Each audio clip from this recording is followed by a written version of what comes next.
I swear I wear the same shirt every. Man, Sunday's got one shirt. I'm like, yup, my fault. Okay, we here. Cool. All right. You're watching Anime Sundays. Good evening, everybody. Welcome back to Anime Sundays, the show where we talk about anime on Sundays. And you know we're back with the new year with our boy here. What's going on, y'all? Yes, sir. Showdown in this thing. And you already know, man, it's a new year. I hope everybody's staying safe. Omicron is coming. Y'all better stay in the house, man. They call it Omarion now. Yo, Omarion, yeah, don't get caught slipping. But you already know, man, we're still going to get to this grind. New year, same us. So today, we're bringing you another quick somasauce versus battle. You know my boy somasauce, great versus page. Check him out. And we will be doing today Nanami versus Kite. Stay tuned. くそ、外れだ。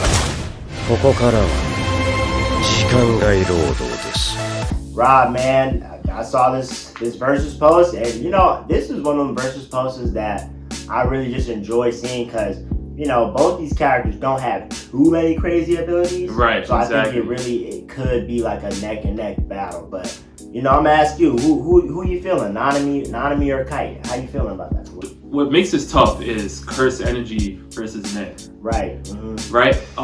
Kite is obviously a conjurer, and he has crazy slots. Now, what do we know about crazy slots? Mm-hmm. It's RNG. I mean, pretty much, you know, depending on what he rolls, that depends on the outcome of the battle. So it's kind of a little tough for me to really pick here versus Nanami's Curse Energy, where he's able to find people's weak points. Mm-hmm. It's a little different. I would probably say that since Kite is more of like a random type of fighter, he doesn't really know what he's gonna get.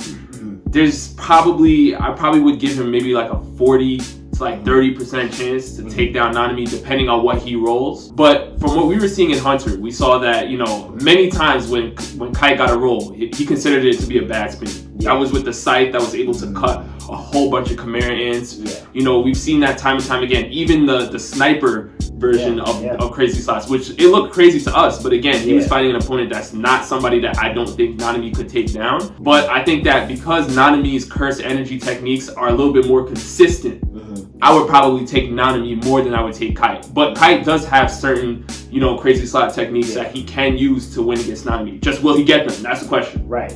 You kind of really said how I was feeling. I agree in that sense as well. I think overall, at the end of the day, Nanami is probably the more favorable pick here because you know what his ability does. It's solid, you know what I'm saying? Right. He's cutting you up in a 7-to-3 ratio.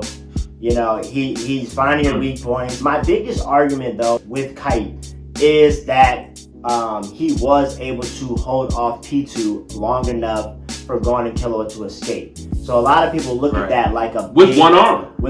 So a lot of people look at that as a big deal because even Killua at the time was like, man, we don't stand a chance to P2. And at this time, they're pretty strong. Like they already had their training. They're getting ready to go into the full Chimera Ant arc. Like they're really getting ready to take it up a notch. And even Killua was like, yeah, me and Gon don't stand a chance against P2. Let us get out of here. So they were that worrisome that they left a one-armed Kite to deal with P2. So I feel like, you know, that definitely says something about Kite's just natural fighting ability. We know that Ging taught him Nen. Right. We know that if Ging teaches you Nen, you can argue Ging's top 5 Nen users in the verse.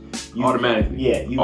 You could argue that Kite may be top 10 because of that. Because we know of Kite's straight up fighting ability, you could give an edge to say that he may have a good battle with Nanami, but when it comes down to their like ending moves and they're like, you know, everyone's going all out.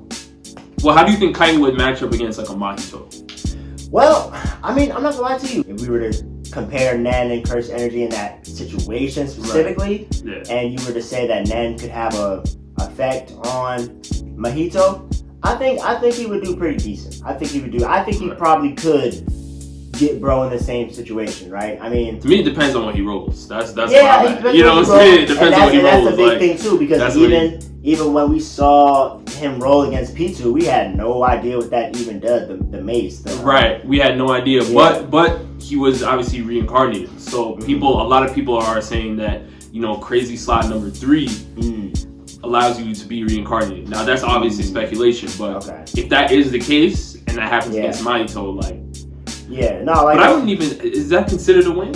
A reincarnation? I mean he didn't technically get killed, but I feel like if you were to say like the scythe, he got defeated. Yeah, right. I would say if like the scythe had same properties to where Mahito isn't healing all the time, because that's Mahito's real main thing, is that he can just heal his body. You know what I'm saying? Exactly. So if the scythe was damaging his soul, then I think that he could probably give Mahito a good run for his money, especially with 2 arms. But at the end of the day, Nanami does have overdrive or overtime, something like that. He kind of allots a certain amount of cursed energy for himself, so that when he gets off working for Jujutsu Tech, it just swells up and he's just like, super powerful, and he's like hitting the weaknesses and just everything, like the buildings, the surrounding areas. Right. And then we also forget that Nanami was the record Black Flash holder. Before Itadori, let him know, he was also the record holder. I don't know if it was like 3 times at the most, but if Kite can hit with Black Flash, a couple of those, I don't know if he's getting back. Depends on the role. That's where I'm at. Depends on the role. I mean, I think if Nanami fought against Pito, I think Pito would take more damage than what Kite was able to do. That's where I'm at. I think Pito would definitely take more damage. I can see that. So yeah, y'all, we're kind of giving that to Nanami. I know a lot of y'all in Sama's comments were like, "Oh, Kite's just a lot stronger, faster because of P2." I'm not necessarily sure about that. I mean, he's a grade 1 sorcerer. I'm pretty sure that in terms of that combat, they're pretty much like neck and neck.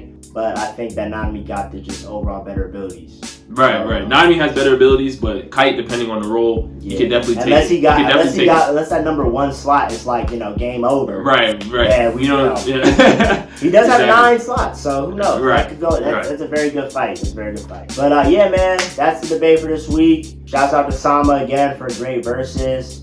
Y'all enjoy y'all new year, and we'll see y'all next Sunday. Peace.